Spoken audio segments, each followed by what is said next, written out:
பாருங்கள், ஸ்கொயர் ஷேப்பில் 4 பக்கம் இருக்குது. அந்த 4 பக்கமோட எட்ஜும் நமக்கு வந்து பர்ஃபெக்டாக வரணும்.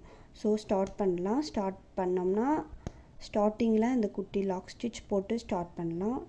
போட்டு நம்ம டைரெக்ஷனில் திருப்பினா அந்த எட்ஜ் ஸ்டார்ட் ஆகிடும். இப்போது நார்மல் ஸ்டிச்சஸ் கொடுக்கலாம். நார்மல் செயின் ஸ்டிச் நம்ம போடுற மாதிரி போட்டுகிட்டே போகலாம்.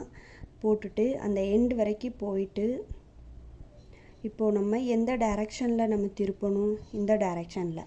ஸோ இதுக்கு ஆப்போசிட் டைரெக்ஷன் எது, இது. அங்கே குட்டியாக ஒரு லாக் ஸ்டிச் போட்டு நம்ம திருப்ப வேண்டிய டைரெக்ஷனுக்கு திருப்பிட்டோன்னா அங்கே லாக் ஆகிடும். ப்ளஸ் அந்த எட்ஜ் வந்து ஷார்ப்னஸ் கிடச்சிரும்.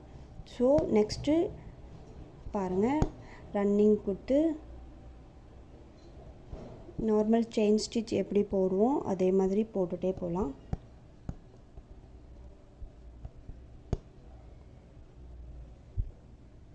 இந்த எட்ஜ் வரைக்கும் வந்தாச்சு. ஆப்போசிட் டைரெக்ஷனில் குட்டி லாக் ஸ்டிச் போட்டு அதை திருப்பணும். இங்கே திருப்பிட்டோம்னா இங்கே லாக் விழுந்துடும். ப்ளஸ் அது வந்து நார்மல் ஆகிடும். அந்த எட்ஜோட ஷார்ப்னஸும் கிடச்சிரும். இப்போது இந்த ஸ்கொயர் ஷேப்பில் எண்டு வரைக்கும் வந்தாச்சு. வந்து இதுக்கு ஆப்போசிட்டாக குத்தி அங்கே எண்டு நாட் போட்டு ஃபினிஷ் பண்ணிடலாம். அவ்வளோதான். எண்டு நாட் போட்டு ஃபினிஷ் பண்ணிட்டோம்னா அங்கே வந்து ஸ்கொயர் ஷேப் ஃபினிஷ் பண்ணியாச்சு.